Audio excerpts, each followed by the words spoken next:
고요한 마음으로 지혜의 샘을 찾아오신 여러분, 반갑습니다. 우리는 모두 삶이라는 긴 여정 속에서 행복을 찾아 헤맵니다. 하지만 우리가 그토록 간절히 좇는 행복은 과연 손에 잡히는 실체일까요? 아니면 무지개처럼 잡으려 할수록 멀어지는 신기루일까요? 오늘 우리는 불교의 깊은 가르침 속에서 그 질문에 대한 답을 함께 탐색해보고자 합니다. 이 지혜의 여정을 시작하기에 앞서 오늘 나눌 이야기가 당신의 마음에 작은 등불이 되기를 바랍니다. 혹 이 가르침을 더 많은 이들과 나누고 싶으시다면 채널 구독과 좋아요를 통해 당신의 선한 마음을 표현해 주십시오. 당신의 마음 하나하나가 모여 세상을 밝히는 따스한 빛이 될 것입니다. 부처님의 자비가 늘 당신과 함께하기를 기원합니다. 우리가 일상에서 말하는 행복은 대부분 상대적인 행복입니다. 마치 1970년대 모두가 허리띠를 졸라매고 잘 살아보세를 외치던 시절처럼 우리는 언젠가 올 더 나은 내일을 위해 오늘의 고됨을 참고 견딥니다. 어제의 나보다 조금 더 나은 오늘, 남들보다 조금 더 앞서 나가는 순간에 잠시 만족감을 느끼는 것, 그것이 우리가 아는 행복의 모습일지 모릅니다. 한 재미있는 영상이 있었습니다. 주인이 강아지에게 사료를 컵으로 퍼서 주는데 컵에 가득 담았다가 밥그릇에 붓기 직전 일부러 사료를 주르륵 흘려버리고 겨우 서너 알만 남겨서 줍니다. 그러자 강아지는 고맙다는 듯 꼬리를 치는 게 아니라 주인을 향해 으르렁거리며 불만을 표출합니다. 참 우스운 장면이지만 어쩌면 이것이 바로 우리의 모습은 아닐까요? 사료 3알보다는 4알이, 4알보다는 5알이 더 행복하다고 믿는 것. 월급이 10만원 오르는 것보다 20만원 올랐을 때 더 기쁜 것.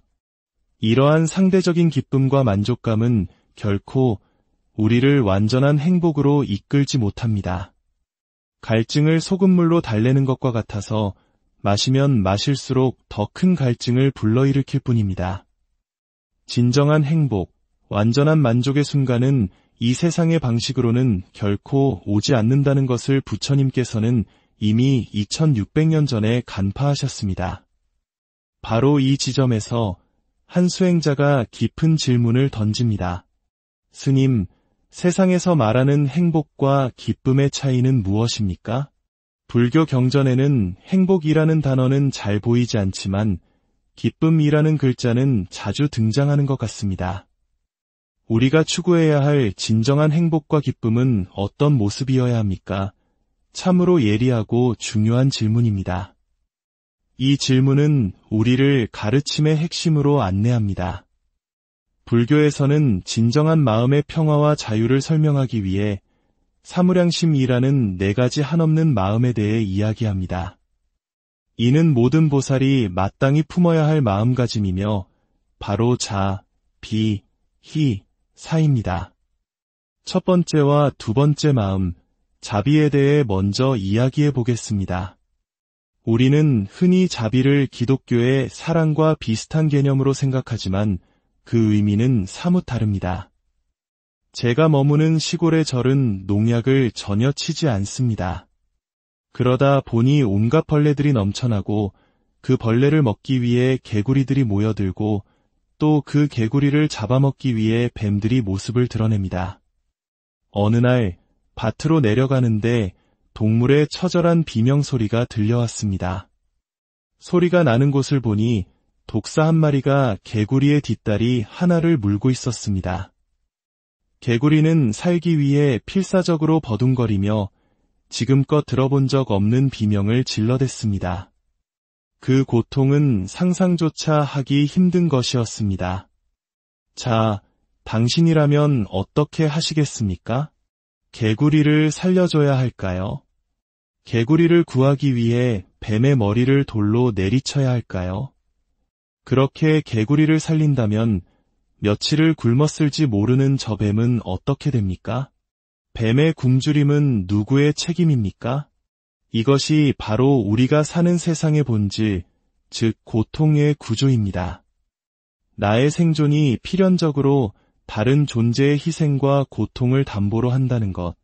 부처님께서는 일찍이 쟁기질에 파헤쳐진 흙 속에서 나온 벌레를 작은 새가 쪼아먹고 그 작은 새를 더 큰 매가 낚아채는 모습을 보며 이 세상이 거대한 먹이사슬, 즉 고통의 연쇄로 이루어져 있음을 통찰하셨습니다. 불교에서 말하는 자는 바로 이 지점에서 시작됩니다. 뱀이든 개구리든 인간이든 벌레이든 모든 존재는 근본적으로 평등하며 모두가 깨달을 수 있는 위대한 불성을 지니고 있음을 아는 것입니다. 너와 내가 다르지 않다는 깊은 연민의 마음입니다. 그리고 비는 이 사실을 모른 채 서로를 해치고 고통받는 중생들을 향한 안타까운 마음입니다. 마치 사랑하는 가족이 악몽을 꾸며 식은땀을 흘리고 있을 때 그것이 단지 꿈일 뿐이니 괜찮다고 흔들어 깨워주고 싶은 마음과 같습니다. 꿈속의 고통은 실제가 아니지만 꿈꾸는 당사자에게는 그것이 세상의 전부입니다. 우리는 그들이 스스로 만든 고통의 꿈에서 깨어나길 바라는 마음, 그것이 바로 비의 마음입니다. 슬퍼하지 않아도 되는데 슬퍼하고 괴로워하지 않아도 되는데 스스로를 괴롭히는 이들을 향한 연민입니다. 세 번째는 즉 기쁨입니다. 이 기쁨은 내가 무엇을 얻었을 때의 만족감이 아닙니다. 자비심을 통해 다른 존재가 고통에서 벗어나는 것을 보았을 때 함께 기뻐하는 마음입니다. 한 외도가 부처님께 찾아와 지혜를 겨루자고 도전했을 때 부처님께서는 좋다, 한번 해보자라고 응수하지 않으셨습니다. 대신 이렇게 말씀하셨습니다.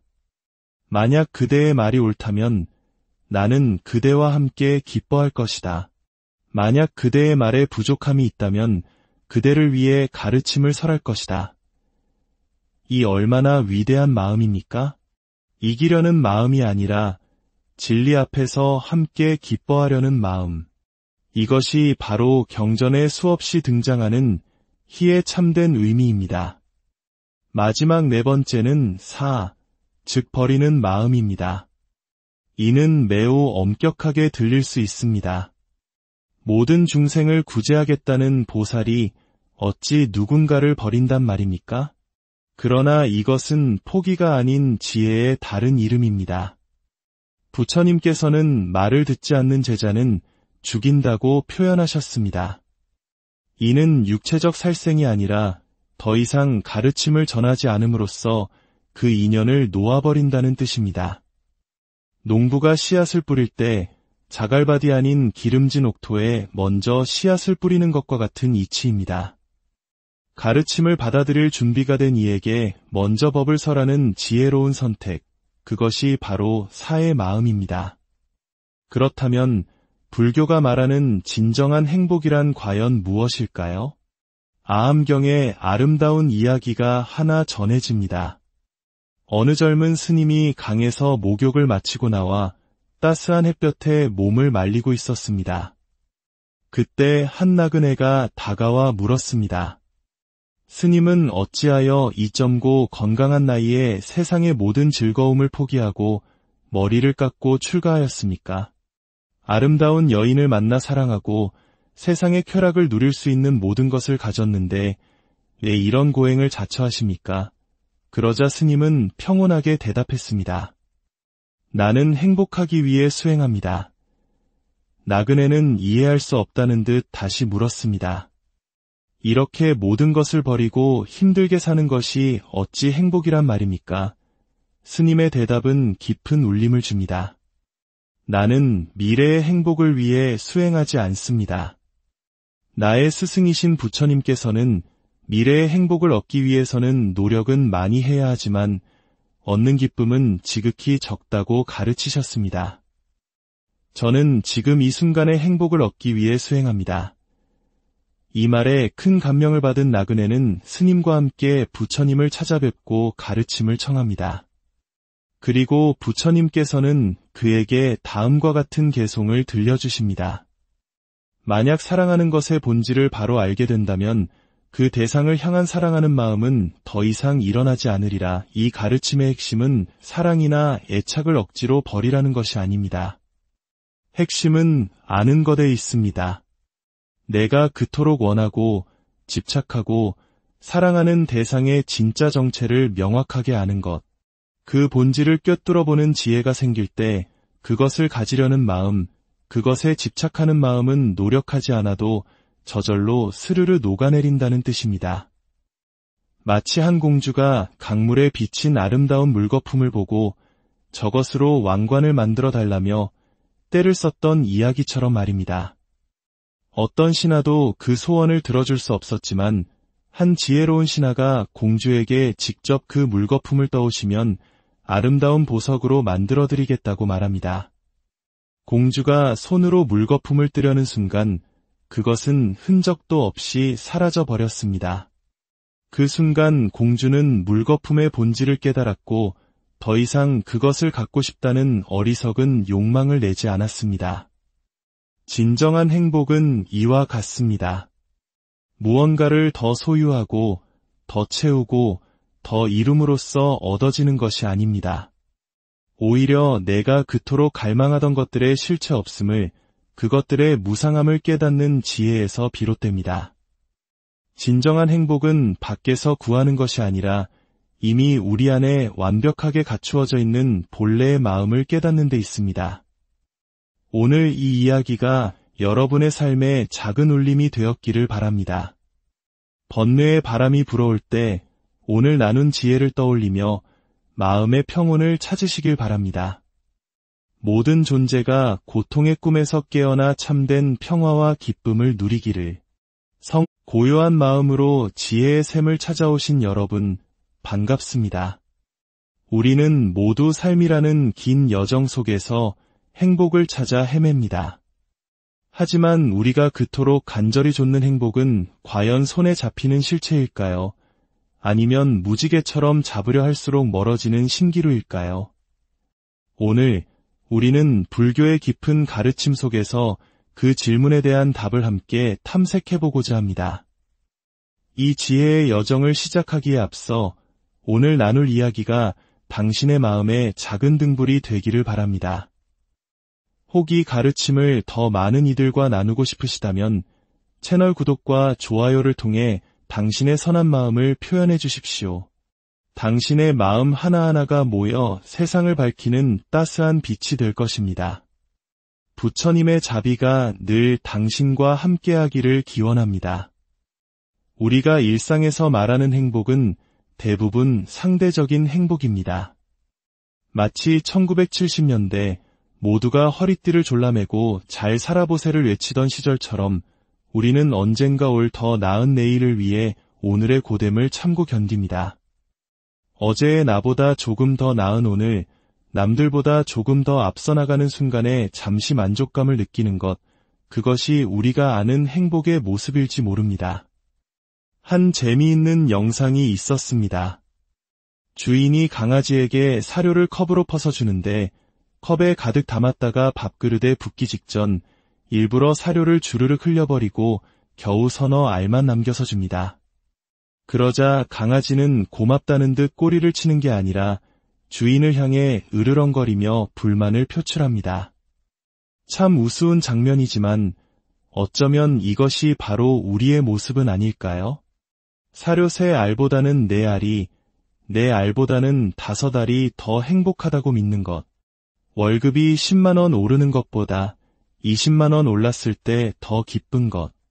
이러한 상대적인 기쁨과 만족감은 결코 우리를 완전한 행복으로 이끌지 못합니다. 갈증을 소금물로 달래는 것과 같아서 마시면 마실수록 더 큰 갈증을 불러일으킬 뿐입니다. 진정한 행복, 완전한 만족의 순간은 이 세상의 방식으로는 결코 오지 않는다는 것을 부처님께서는 이미 2600년 전에 간파하셨습니다. 바로 이 지점에서 한 수행자가 깊은 질문을 던집니다. 스님, 세상에서 말하는 행복과 기쁨의 차이는 무엇입니까? 불교 경전에는 행복이라는 단어는 잘 보이지 않지만 기쁨이라는 글자는 자주 등장하는 것 같습니다. 우리가 추구해야 할 진정한 행복과 기쁨은 어떤 모습이어야 합니까? 참으로 예리하고 중요한 질문입니다. 이 질문은 우리를 가르침의 핵심으로 안내합니다. 불교에서는 진정한 마음의 평화와 자유를 설명하기 위해 사무량심이라는 4가지 한없는 마음에 대해 이야기합니다. 이는 모든 보살이 마땅히 품어야 할 마음가짐이며 바로 자, 비, 희, 사입니다. 첫 번째와 두 번째 마음, 자비에 대해 먼저 이야기해 보겠습니다. 우리는 흔히 자비를 기독교의 사랑과 비슷한 개념으로 생각하지만 그 의미는 사뭇 다릅니다. 제가 머무는 시골의 절은 농약을 전혀 치지 않습니다. 그러다 보니 온갖 벌레들이 넘쳐나고 그 벌레를 먹기 위해 개구리들이 모여들고 또 그 개구리를 잡아먹기 위해 뱀들이 모습을 드러냅니다. 어느 날 밭으로 내려가는데 동물의 처절한 비명소리가 들려왔습니다. 소리가 나는 곳을 보니 독사 한 마리가 개구리의 뒷다리 하나를 물고 있었습니다. 개구리는 살기 위해 필사적으로 버둥거리며 지금껏 들어본 적 없는 비명을 질러댔습니다. 그 고통은 상상조차 하기 힘든 것이었습니다. 자, 당신이라면 어떻게 하시겠습니까?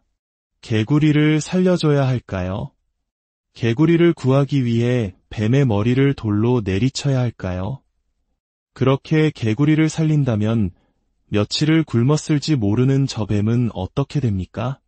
뱀의 굶주림은 누구의 책임입니까? 이것이 바로 우리가 사는 세상의 본질, 즉 고통의 구조입니다.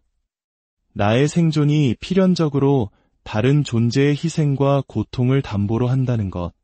부처님께서는 일찍이 쟁기질에 파헤쳐진 흙 속에서 나온 벌레를 작은 새가 쪼아 먹고 그 작은 새를 더 큰 매가 낚아채는 모습을 보며 이 세상이 거대한 먹이사슬, 즉 고통의 연쇄로 이루어져 있음을 통찰하셨습니다. 불교에서 말하는 자는 바로 이 지점에서 시작됩니다. 뱀이든 개구리든 인간이든 벌레이든 모든 존재는 근본적으로 평등하며 모두가 깨달을 수 있는 위대한 불성을 지니고 있음을 아는 것입니다. 너와 내가 다르지 않다는 깊은 연민의 마음입니다. 그리고 비는 이 사실을 모른 채 서로를 해치고 고통받는 중생들을 향한 안타까운 마음입니다. 마치 사랑하는 가족이 악몽을 꾸며 식은땀을 흘리고 있을 때 그것이 단지 꿈일 뿐이니 괜찮다고 흔들어 깨워주고 싶은 마음과 같습니다. 꿈속의 고통은 실제가 아니지만 꿈꾸는 당사자에게는 그것이 세상의 전부입니다. 우리는 그들이 스스로 만든 고통의 꿈에서 깨어나길 바라는 마음, 그것이 바로 비의 마음입니다.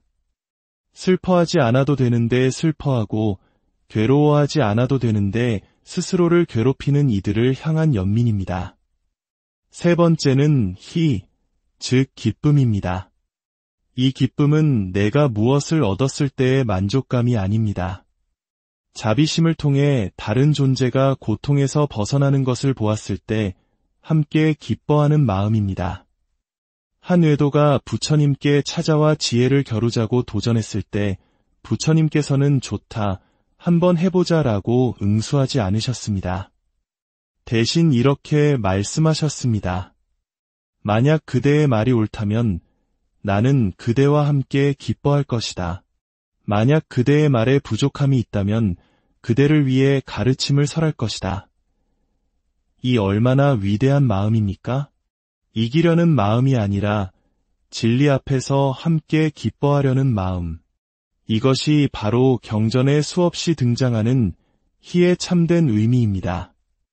마지막 네 번째는 사, 즉 버리는 마음입니다. 이는 매우 엄격하게 들릴 수 있습니다. 모든 중생을 구제하겠다는 보살이 어찌 누군가를 버린단 말입니까? 그러나 이것은 포기가 아닌 지혜의 다른 이름입니다. 부처님께서는 말을 듣지 않는 제자는 죽인다고 표현하셨습니다. 이는 육체적 살생이 아니라 더 이상 가르침을 전하지 않음으로써 그 인연을 놓아버린다는 뜻입니다. 농부가 씨앗을 뿌릴 때 자갈밭이 아닌 기름진 옥토에 먼저 씨앗을 뿌리는 것과 같은 이치입니다. 가르침을 받아들일 준비가 된 이에게 먼저 법을 설하는 지혜로운 선택, 그것이 바로 사의 마음입니다. 그렇다면 불교가 말하는 진정한 행복이란 과연 무엇일까요? 아함경의 아름다운 이야기가 하나 전해집니다. 어느 젊은 스님이 강에서 목욕을 마치고 나와 따스한 햇볕에 몸을 말리고 있었습니다.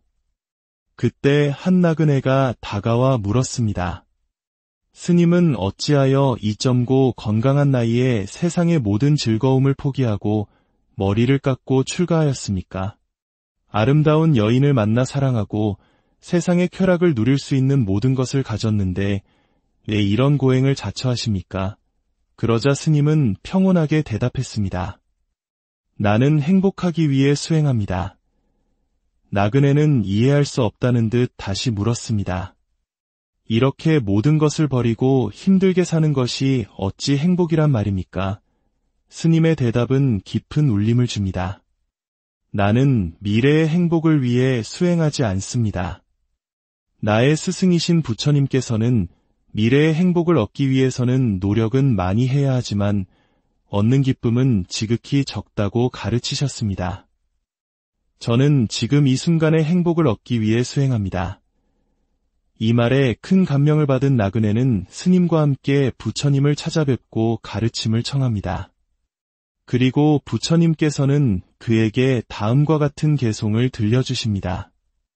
만약 사랑하는 것의 본질을 바로 알게 된다면 그 대상을 향한 사랑하는 마음은 더 이상 일어나지 않으리라. 이 가르침의 핵심은 사랑이나 애착을 억지로 버리라는 것이 아닙니다. 핵심은 아는 것에 있습니다. 내가 그토록 원하고 집착하고 사랑하는 대상의 진짜 정체를 명확하게 아는 것. 그 본질을 꿰뚫어보는 지혜가 생길 때 그것을 가지려는 마음, 그것에 집착하는 마음은 노력하지 않아도 저절로 스르르 녹아내린다는 뜻입니다. 마치 한 공주가 강물에 비친 아름다운 물거품을 보고 저것으로 왕관을 만들어 달라며 때를 썼던 이야기처럼 말입니다. 어떤 신하도 그 소원을 들어줄 수 없었지만 한 지혜로운 신하가 공주에게 직접 그 물거품을 떠오시면 아름다운 보석으로 만들어드리겠다고 말합니다. 공주가 손으로 물거품을 뜨려는 순간 그것은 흔적도 없이 사라져 버렸습니다. 그 순간 공주는 물거품의 본질을 깨달았고 더 이상 그것을 갖고 싶다는 어리석은 욕망을 내지 않았습니다. 진정한 행복은 이와 같습니다. 무언가를 더 소유하고 더 채우고 더 이룸으로써 얻어지는 것이 아닙니다.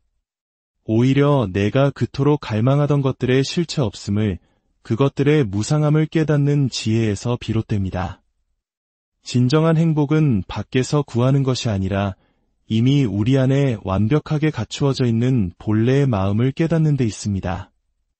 오늘 이 이야기가 여러분의 삶에 작은 울림이 되었기를 바랍니다.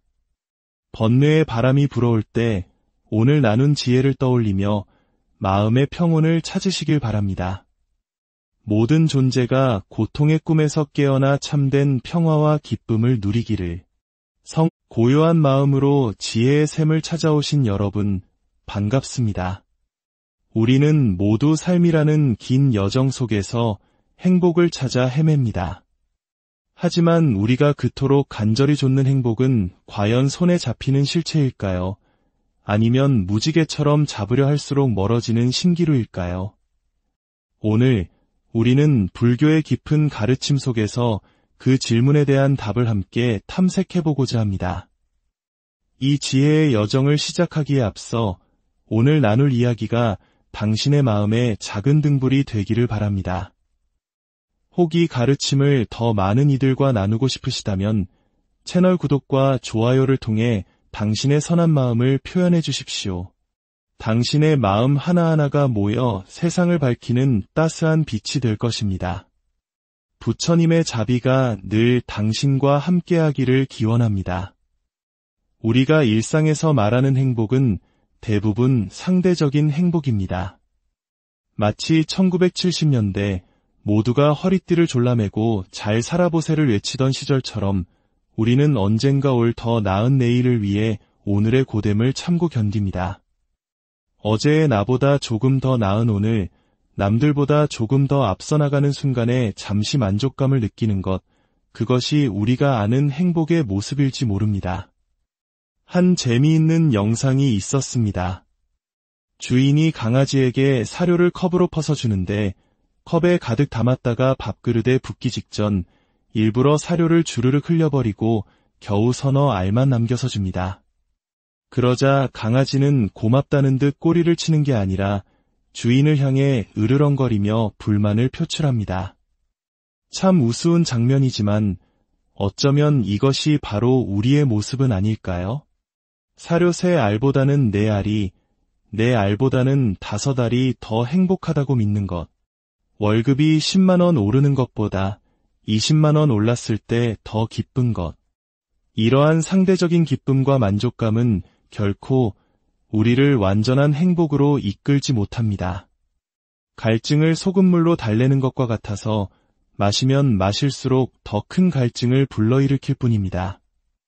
진정한 행복, 완전한 만족의 순간은 이 세상의 방식으로는 결코 오지 않는다는 것을 부처님께서는 이미 2600년 전에 간파하셨습니다. 바로 이 지점에서 한 수행자가 깊은 질문을 던집니다. 스님, 세상에서 말하는 행복과 기쁨의 차이는 무엇입니까? 불교 경전에는 행복이라는 단어는 잘 보이지 않지만 기쁨이라는 글자는 자주 등장하는 것 같습니다.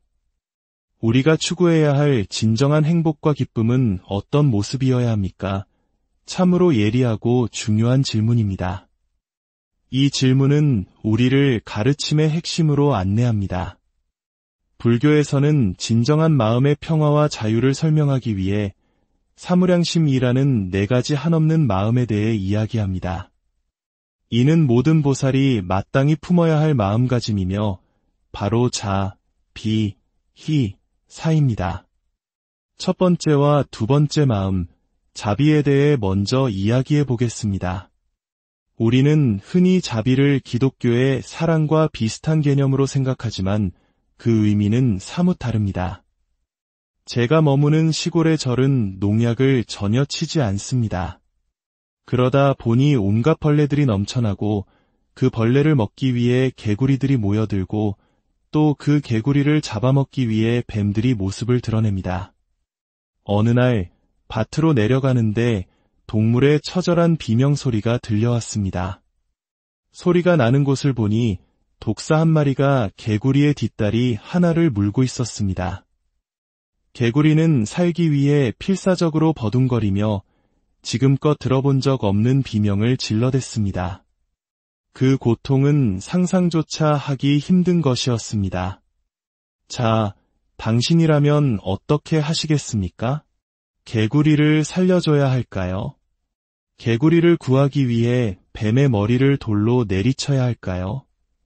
그렇게 개구리를 살린다면 며칠을 굶었을지 모르는 저 뱀은 어떻게 됩니까?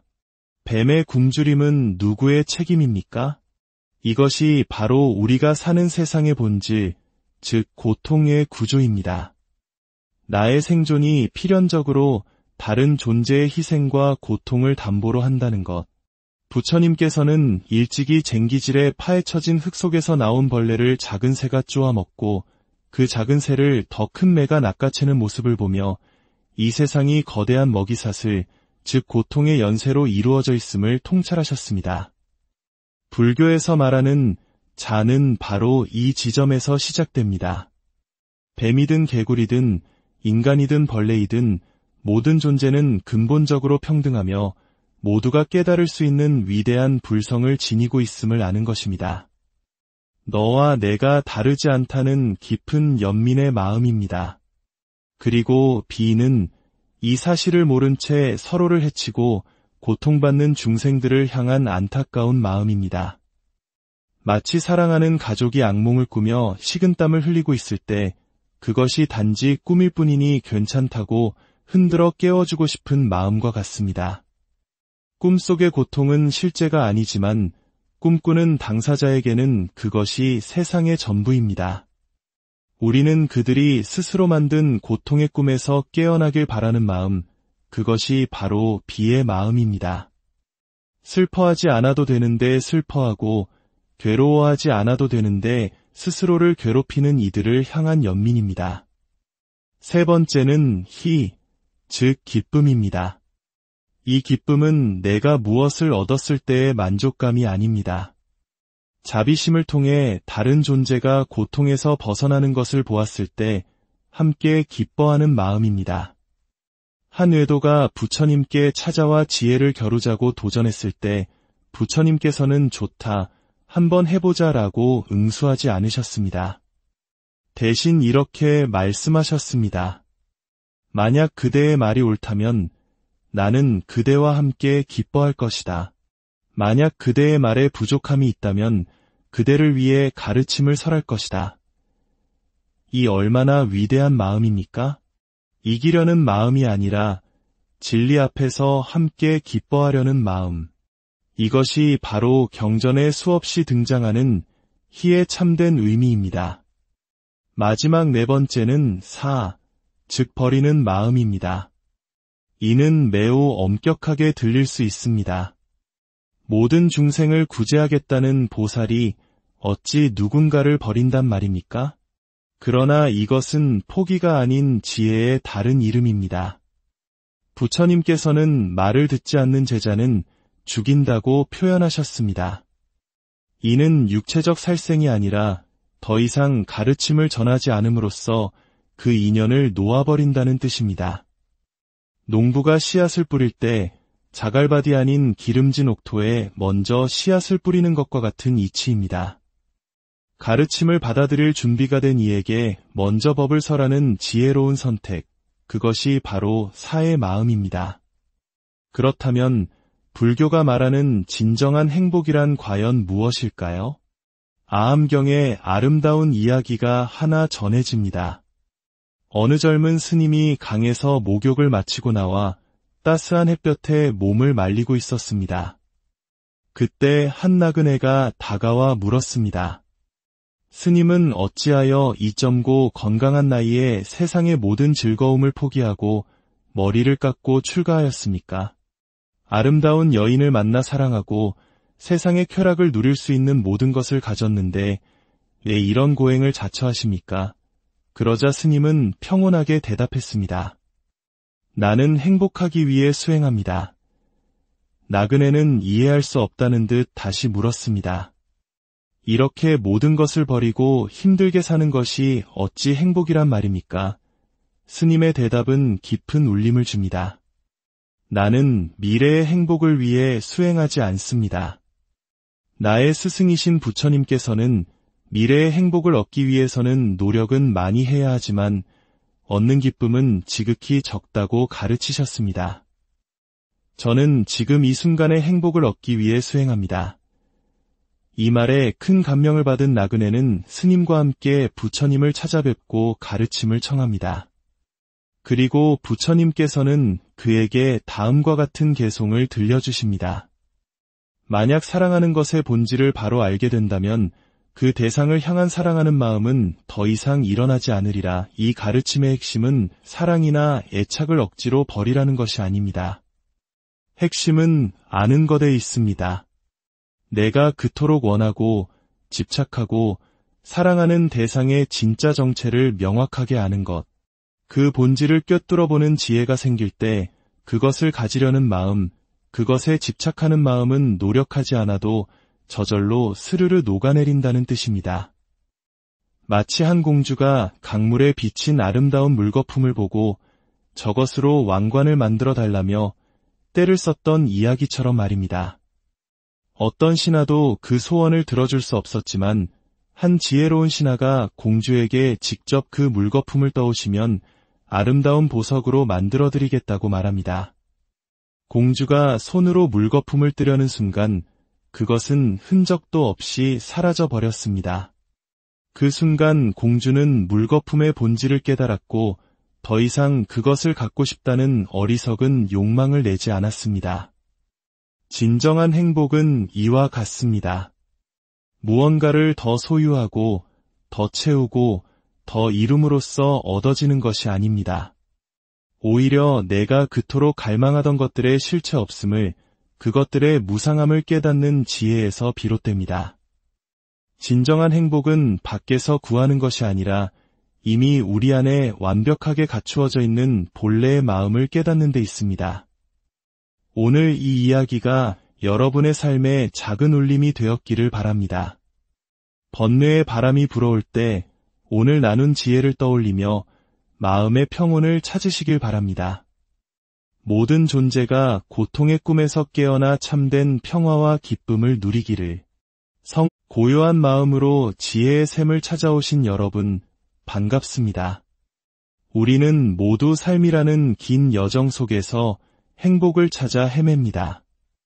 하지만 우리가 그토록 간절히 좇는 행복은 과연 손에 잡히는 실체일까요? 아니면 무지개처럼 잡으려 할수록 멀어지는 신기루일까요? 오늘 우리는 불교의 깊은 가르침 속에서 그 질문에 대한 답을 함께 탐색해보고자 합니다.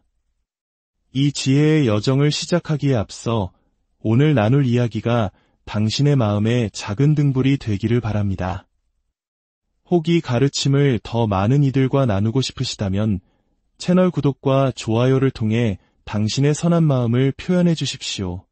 당신의 마음 하나하나가 모여 세상을 밝히는 따스한 빛이 될 것입니다. 부처님의 자비가 늘 당신과 함께하기를 기원합니다. 우리가 일상에서 말하는 행복은 대부분 상대적인 행복입니다. 마치 1970년대 모두가 허리띠를 졸라매고 잘 살아보세를 외치던 시절처럼 우리는 언젠가 올 더 나은 내일을 위해 오늘의 고됨을 참고 견딥니다. 어제의 나보다 조금 더 나은 오늘, 남들보다 조금 더 앞서 나가는 순간에 잠시 만족감을 느끼는 것, 그것이 우리가 아는 행복의 모습일지 모릅니다. 한 재미있는 영상이 있었습니다. 주인이 강아지에게 사료를 컵으로 퍼서 주는데 컵에 가득 담았다가 밥그릇에 붓기 직전 일부러 사료를 주르륵 흘려버리고 겨우 서너 알만 남겨서 줍니다. 그러자 강아지는 고맙다는 듯 꼬리를 치는 게 아니라 주인을 향해 으르렁거리며 불만을 표출합니다. 참 우스운 장면이지만 어쩌면 이것이 바로 우리의 모습은 아닐까요? 사료 3알보다는 4알이, 4알보다는 5알이 더 행복하다고 믿는 것. 월급이 10만원 오르는 것보다 20만원 올랐을 때 더 기쁜 것. 이러한 상대적인 기쁨과 만족감은 결코 우리를 완전한 행복으로 이끌지 못합니다. 갈증을 소금물로 달래는 것과 같아서 마시면 마실수록 더 큰 갈증을 불러일으킬 뿐입니다. 진정한 행복, 완전한 만족의 순간은 이 세상의 방식으로는 결코 오지 않는다는 것을 부처님께서는 이미 2600년 전에 간파하셨습니다. 바로 이 지점에서 한 수행자가 깊은 질문을 던집니다. 스님, 세상에서 말하는 행복과 기쁨의 차이는 무엇입니까? 불교 경전에는 행복이라는 단어는 잘 보이지 않지만 기쁨이라는 글자는 자주 등장하는 것 같습니다. 우리가 추구해야 할 진정한 행복과 기쁨은 어떤 모습이어야 합니까? 참으로 예리하고 중요한 질문입니다. 이 질문은 우리를 가르침의 핵심으로 안내합니다. 불교에서는 진정한 마음의 평화와 자유를 설명하기 위해 사무량심이라는 4가지 한없는 마음에 대해 이야기합니다. 이는 모든 보살이 마땅히 품어야 할 마음가짐이며 바로 자, 비, 희, 사입니다. 첫 번째와 두 번째 마음, 자비에 대해 먼저 이야기해 보겠습니다. 우리는 흔히 자비를 기독교의 사랑과 비슷한 개념으로 생각하지만 그 의미는 사뭇 다릅니다. 제가 머무는 시골의 절은 농약을 전혀 치지 않습니다. 그러다 보니 온갖 벌레들이 넘쳐나고 그 벌레를 먹기 위해 개구리들이 모여들고 또 그 개구리를 잡아먹기 위해 뱀들이 모습을 드러냅니다. 어느 날 밭으로 내려가는데 동물의 처절한 비명소리가 들려왔습니다. 소리가 나는 곳을 보니 독사 한 마리가 개구리의 뒷다리 하나를 물고 있었습니다. 개구리는 살기 위해 필사적으로 버둥거리며 지금껏 들어본 적 없는 비명을 질러댔습니다. 그 고통은 상상조차 하기 힘든 것이었습니다. 자, 당신이라면 어떻게 하시겠습니까? 개구리를 살려줘야 할까요? 개구리를 구하기 위해 뱀의 머리를 돌로 내리쳐야 할까요? 그렇게 개구리를 살린다면 며칠을 굶었을지 모르는 저 뱀은 어떻게 됩니까? 뱀의 굶주림은 누구의 책임입니까? 이것이 바로 우리가 사는 세상의 본질, 즉 고통의 구조입니다. 나의 생존이 필연적으로 다른 존재의 희생과 고통을 담보로 한다는 것. 부처님께서는 일찍이 쟁기질에 파헤쳐진 흙 속에서 나온 벌레를 작은 새가 쪼아먹고 그 작은 새를 더 큰 매가 낚아채는 모습을 보며 이 세상이 거대한 먹이사슬, 즉 고통의 연쇄로 이루어져 있음을 통찰하셨습니다. 불교에서 말하는 자는 바로 이 지점에서 시작됩니다. 뱀이든 개구리든 인간이든 벌레이든 모든 존재는 근본적으로 평등하며 모두가 깨달을 수 있는 위대한 불성을 지니고 있음을 아는 것입니다. 너와 내가 다르지 않다는 깊은 연민의 마음입니다. 그리고 비는 이 사실을 모른 채 서로를 해치고 고통받는 중생들을 향한 안타까운 마음입니다. 마치 사랑하는 가족이 악몽을 꾸며 식은땀을 흘리고 있을 때 그것이 단지 꿈일 뿐이니 괜찮다고 흔들어 깨워주고 싶은 마음과 같습니다. 꿈속의 고통은 실제가 아니지만 꿈꾸는 당사자에게는 그것이 세상의 전부입니다. 우리는 그들이 스스로 만든 고통의 꿈에서 깨어나길 바라는 마음, 그것이 바로 비의 마음입니다. 슬퍼하지 않아도 되는데 슬퍼하고 괴로워하지 않아도 되는데 스스로를 괴롭히는 이들을 향한 연민입니다. 세 번째는 즉 기쁨입니다. 이 기쁨은 내가 무엇을 얻었을 때의 만족감이 아닙니다. 자비심을 통해 다른 존재가 고통에서 벗어나는 것을 보았을 때 함께 기뻐하는 마음입니다. 한 외도가 부처님께 찾아와 지혜를 겨루자고 도전했을 때 부처님께서는 좋다, 한번 해보자라고 응수하지 않으셨습니다. 대신 이렇게 말씀하셨습니다. 만약 그대의 말이 옳다면 나는 그대와 함께 기뻐할 것이다. 만약 그대의 말에 부족함이 있다면 그대를 위해 가르침을 설할 것이다. 이 얼마나 위대한 마음입니까? 이기려는 마음이 아니라 진리 앞에서 함께 기뻐하려는 마음. 이것이 바로 경전에 수없이 등장하는 희의 참된 의미입니다. 마지막 네 번째는 즉 버리는 마음입니다. 이는 매우 엄격하게 들릴 수 있습니다. 모든 중생을 구제하겠다는 보살이 어찌 누군가를 버린단 말입니까? 그러나 이것은 포기가 아닌 지혜의 다른 이름입니다. 부처님께서는 말을 듣지 않는 제자는 죽인다고 표현하셨습니다. 이는 육체적 살생이 아니라 더 이상 가르침을 전하지 않음으로써 그 인연을 놓아버린다는 뜻입니다. 농부가 씨앗을 뿌릴 때 자갈밭이 아닌 기름진 옥토에 먼저 씨앗을 뿌리는 것과 같은 이치입니다.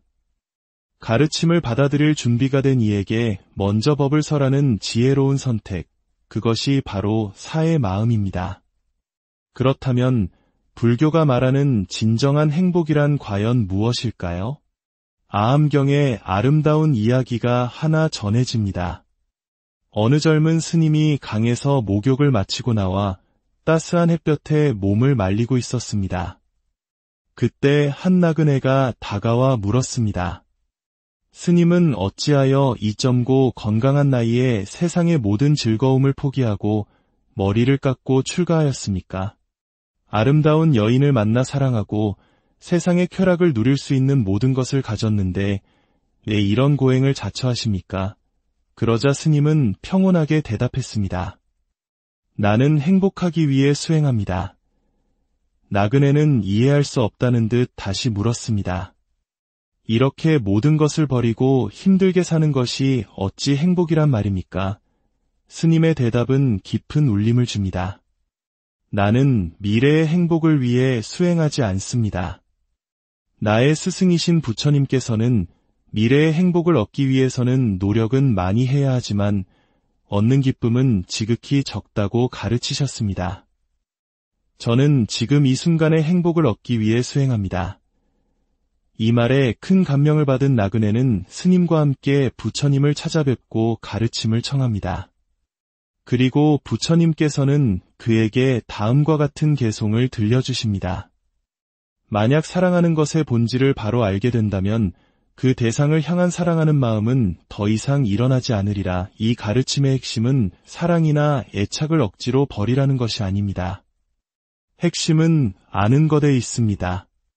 내가 그토록 원하고 집착하고 사랑하는 대상의 진짜 정체를 명확하게 아는 것. 그 본질을 꿰뚫어보는 지혜가 생길 때 그것을 가지려는 마음, 그것에 집착하는 마음은 노력하지 않아도 저절로 스르르 녹아내린다는 뜻입니다. 마치 한 공주가 강물에 비친 아름다운 물거품을 보고 저것으로 왕관을 만들어 달라며 때를 썼던 이야기처럼 말입니다. 어떤 신하도 그 소원을 들어줄 수 없었지만 한 지혜로운 신하가 공주에게 직접 그 물거품을 떠오시면 아름다운 보석으로 만들어드리겠다고 말합니다. 공주가 손으로 물거품을 뜨려는 순간 그것은 흔적도 없이 사라져 버렸습니다. 그 순간 공주는 물거품의 본질을 깨달았고 더 이상 그것을 갖고 싶다는 어리석은 욕망을 내지 않았습니다. 진정한 행복은 이와 같습니다. 무언가를 더 소유하고 더 채우고 더 이룸으로써 얻어지는 것이 아닙니다. 오히려 내가 그토록 갈망하던 것들의 실체 없음을, 그것들의 무상함을 깨닫는 지혜에서 비롯됩니다. 진정한 행복은 밖에서 구하는 것이 아니라 이미 우리 안에 완벽하게 갖추어져 있는 본래의 마음을 깨닫는 데 있습니다. 오늘 이 이야기가 여러분의 삶에 작은 울림이 되었기를 바랍니다. 번뇌의 바람이 불어올 때 오늘 나눈 지혜를 떠올리며 마음의 평온을 찾으시길 바랍니다. 모든 존재가 고통의 꿈에서 깨어나 참된 평화와 기쁨을 누리기를. 고요한 마음으로 지혜의 샘을 찾아오신 여러분, 반갑습니다. 우리는 모두 삶이라는 긴 여정 속에서 행복을 찾아 헤맵니다. 하지만 우리가 그토록 간절히 좇는 행복은 과연 손에 잡히는 실체일까요? 아니면 무지개처럼 잡으려 할수록 멀어지는 신기루일까요? 오늘 우리는 불교의 깊은 가르침 속에서 그 질문에 대한 답을 함께 탐색해보고자 합니다. 이 지혜의 여정을 시작하기에 앞서 오늘 나눌 이야기가 당신의 마음에 작은 등불이 되기를 바랍니다.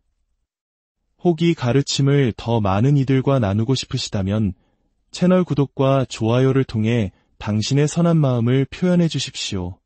당신의 마음 하나하나가 모여 세상을 밝히는 따스한 빛이 될 것입니다.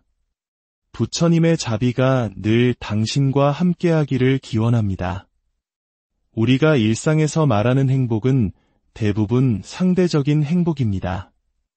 마치 1970년대 모두가 허리띠를 졸라매고 잘 살아보세를 외치던 시절처럼 우리는 언젠가 올 더 나은 내일을 위해 오늘의 고됨을 참고 견딥니다. 어제의 나보다 조금 더 나은 오늘, 남들보다 조금 더 앞서 나가는 순간에 잠시 만족감을 느끼는 것, 그것이 우리가 아는 행복의 모습일지 모릅니다. 한 재미있는 영상이 있었습니다. 주인이 강아지에게 사료를 컵으로 퍼서 주는데 컵에 가득 담았다가 밥그릇에 붓기 직전 일부러 사료를 주르륵 흘려버리고 겨우 서너 알만 남겨서 줍니다. 그러자 강아지는 고맙다는 듯 꼬리를 치는 게 아니라 주인을 향해 으르렁거리며 불만을 표출합니다. 참 우스운 장면이지만 어쩌면 이것이 바로 우리의 모습은 아닐까요? 사료 3알보다는 4알이, 4알보다는 5알이 더 행복하다고 믿는 것. 월급이 10만 원 오르는 것보다 20만 원 올랐을 때 더 기쁜 것. 이러한 상대적인 기쁨과 만족감은 결코 우리를 완전한 행복으로 이끌지 못합니다. 갈증을 소금물로 달래는 것과 같아서 마시면 마실수록 더 큰 갈증을 불러일으킬 뿐입니다. 진정한 행복, 완전한 만족의 순간은 이 세상의 방식으로는 결코 오지 않는다는 것을 부처님께서는 이미 2600년 전에 간파하셨습니다. 바로 이 지점에서 한 수행자가 깊은 질문을 던집니다. 스님, 세상에서 말하는 행복과 기쁨의 차이는 무엇입니까? 불교 경전에는 행복이라는 단어는 잘 보이지 않지만 기쁨이라는 글자는 자주 등장하는 것 같습니다. 우리가 추구해야 할 진정한 행복과 기쁨은 어떤 모습이어야 합니까? 참으로 예리하고 중요한 질문입니다. 이 질문은 우리를 가르침의 핵심으로 안내합니다. 불교에서는 진정한 마음의 평화와 자유를 설명하기 위해 사무량심이라는 4가지 한없는 마음에 대해 이야기합니다. 이는 모든 보살이 마땅히 품어야 할 마음가짐이며 바로 자, 비, 희, 사입니다. 첫 번째와 두 번째 마음, 자비에 대해 먼저 이야기해 보겠습니다. 우리는 흔히 자비를 기독교의 사랑과 비슷한 개념으로 생각하지만 그 의미는 사뭇 다릅니다. 제가 머무는 시골의 절은 농약을 전혀 치지 않습니다. 그러다 보니 온갖 벌레들이 넘쳐나고 그 벌레를 먹기 위해 개구리들이 모여들고 또 그 개구리를 잡아먹기 위해 뱀들이 모습을 드러냅니다. 어느 날 밭으로 내려가는데 동물의 처절한 비명소리가 들려왔습니다. 소리가 나는 곳을 보니 독사 한 마리가 개구리의 뒷다리 하나를 물고 있었습니다. 개구리는 살기 위해 필사적으로 버둥거리며 지금껏 들어본 적 없는 비명을 질러댔습니다. 그 고통은 상상조차 하기 힘든 것이었습니다. 자, 당신이라면 어떻게 하시겠습니까? 개구리를 살려줘야 할까요? 개구리를 구하기 위해 뱀의 머리를 돌로 내리쳐야 할까요? 그렇게 개구리를 살린다면 며칠을 굶었을지 모르는 저 뱀은 어떻게 됩니까? 뱀의 굶주림은 누구의 책임입니까? 이것이 바로 우리가 사는 세상의 본질, 즉 고통의 구조입니다. 나의 생존이 필연적으로 다른 존재의 희생과 고통을 담보로 한다는 것. 부처님께서는 일찍이 쟁기질에 파헤쳐진 흙 속에서 나온 벌레를 작은 새가 쪼아 먹고 그 작은 새를 더 큰 매가 낚아채는 모습을 보며 이 세상이 거대한 먹이사슬, 즉 고통의 연쇄로 이루어져 있음을 통찰하셨습니다. 불교에서 말하는 자는 바로 이 지점에서 시작됩니다. 뱀이든 개구리든 인간이든 벌레이든 모든 존재는 근본적으로 평등하며 모두가 깨달을 수 있는 위대한 불성을 지니고 있음을 아는 것입니다. 너와 내가 다르지 않다는 깊은 연민의 마음입니다. 그리고 비는 이 사실을 모른 채 서로를 해치고 고통받는 중생들을 향한 안타까운 마음입니다. 마치 사랑하는 가족이 악몽을 꾸며 식은땀을 흘리고 있을 때 그것이 단지 꿈일 뿐이니 괜찮다고 흔들어 깨워주고 싶은 마음과 같습니다. 꿈속의 고통은 실제가 아니지만 꿈꾸는 당사자에게는 그것이 세상의 전부입니다.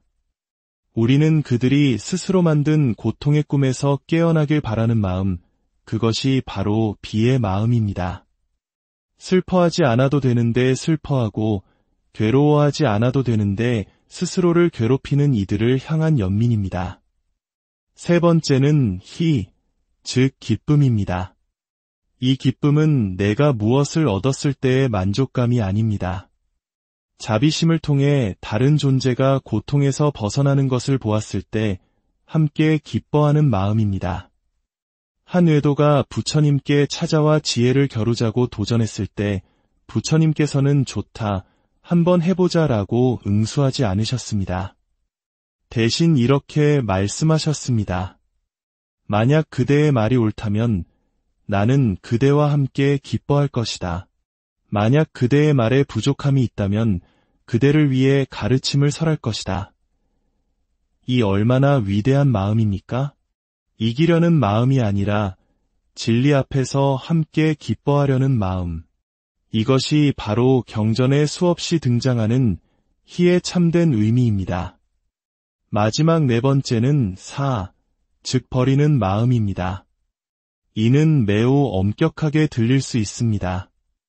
모든 중생을 구제하겠다는 보살이 어찌 누군가를 버린단 말입니까? 그러나 이것은 포기가 아닌 지혜의 다른 이름입니다.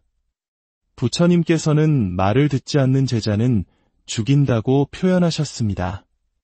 이는 육체적 살생이 아니라 더 이상 가르침을 전하지 않음으로써 그 인연을 놓아버린다는 뜻입니다. 농부가 씨앗을 뿌릴 때 자갈밭이 아닌 기름진 옥토에 먼저 씨앗을 뿌리는 것과 같은 이치입니다. 가르침을 받아들일 준비가 된 이에게 먼저 법을 설하는 지혜로운 선택, 그것이 바로 사의 마음입니다. 그렇다면 불교가 말하는 진정한 행복이란 과연 무엇일까요? 아함경의 아름다운 이야기가 하나 전해집니다. 어느 젊은 스님이 강에서 목욕을 마치고 나와 따스한 햇볕에 몸을 말리고 있었습니다. 그때 한 나그네가 다가와 물었습니다. 스님은 어찌하여 이 젊고 건강한 나이에 세상의 모든 즐거움을 포기하고 머리를 깎고 출가하였습니까? 아름다운 여인을 만나 사랑하고 세상의 쾌락을 누릴 수 있는 모든 것을 가졌는데 왜 이런 고행을 자처하십니까? 그러자 스님은 평온하게 대답했습니다. 나는 행복하기 위해 수행합니다. 나그네는 이해할 수 없다는 듯 다시 물었습니다. 이렇게 모든 것을 버리고 힘들게 사는 것이 어찌 행복이란 말입니까? 스님의 대답은 깊은 울림을 줍니다. 나는 미래의 행복을 위해 수행하지 않습니다. 나의 스승이신 부처님께서는 미래의 행복을 얻기 위해서는 노력은 많이 해야 하지만 얻는 기쁨은 지극히 적다고 가르치셨습니다. 저는 지금 이 순간의 행복을 얻기 위해 수행합니다. 이 말에 큰 감명을 받은 나그네는 스님과 함께 부처님을 찾아뵙고 가르침을 청합니다. 그리고 부처님께서는 그에게 다음과 같은 개송을 들려주십니다. 만약 사랑하는 것의 본질을 바로 알게 된다면 그 대상을 향한 사랑하는 마음은 더 이상 일어나지 않으리라. 이 가르침의 핵심은 사랑이나 애착을 억지로 버리라는 것이 아닙니다. 핵심은 아는 것에 있습니다. 내가 그토록 원하고 집착하고 사랑하는 대상의 진짜 정체를 명확하게 아는 것. 그 본질을 꿰뚫어보는 지혜가 생길 때 그것을 가지려는 마음, 그것에 집착하는 마음은 노력하지 않아도 저절로 스르르 녹아내린다는 뜻입니다. 마치 한 공주가 강물에 비친 아름다운 물거품을 보고 저것으로 왕관을 만들어 달라며 때를 썼던 이야기처럼 말입니다. 어떤 신하도 그 소원을 들어줄 수 없었지만 한 지혜로운 신하가 공주에게 직접 그 물거품을 떠오시면 아름다운 보석으로 만들어드리겠다고 말합니다. 공주가 손으로 물거품을 뜨려는 순간 그것은 흔적도 없이 사라져 버렸습니다. 그 순간 공주는 물거품의 본질을 깨달았고 더 이상 그것을 갖고 싶다는 어리석은 욕망을 내지 않았습니다. 진정한 행복은 이와 같습니다. 무언가를 더 소유하고 더 채우고 더 이룸으로써 얻어지는 것이 아닙니다. 오히려 내가 그토록 갈망하던 것들의 실체 없음을, 그것들의 무상함을 깨닫는 지혜에서 비롯됩니다. 진정한 행복은 밖에서 구하는 것이 아니라 이미 우리 안에 완벽하게 갖추어져 있는 본래의 마음을 깨닫는 데 있습니다. 오늘 이 이야기가 여러분의 삶에 작은 울림이 되었기를 바랍니다. 번뇌의 바람이 불어올 때 오늘 나눈 지혜를 떠올리며 마음의 평온을 찾으시길 바랍니다. 모든 존재가 고통의 꿈에서 깨어나 참된 평화와 기쁨을 누리기를. 고요한 마음으로 지혜의 샘을 찾아오신 여러분, 반갑습니다. 우리는 모두 삶이라는 긴 여정 속에서 행복을 찾아 헤맵니다. 하지만 우리가 그토록 간절히 좇는 행복은 과연 손에 잡히는 실체일까요? 아니면 무지개처럼 잡으려 할수록 멀어지는 신기루일까요? 오늘 우리는 불교의 깊은 가르침 속에서 그 질문에 대한 답을 함께 탐색해보고자 합니다. 이 지혜의 여정을 시작하기에 앞서 오늘 나눌 이야기가 당신의 마음에 작은 등불이 되기를 바랍니다.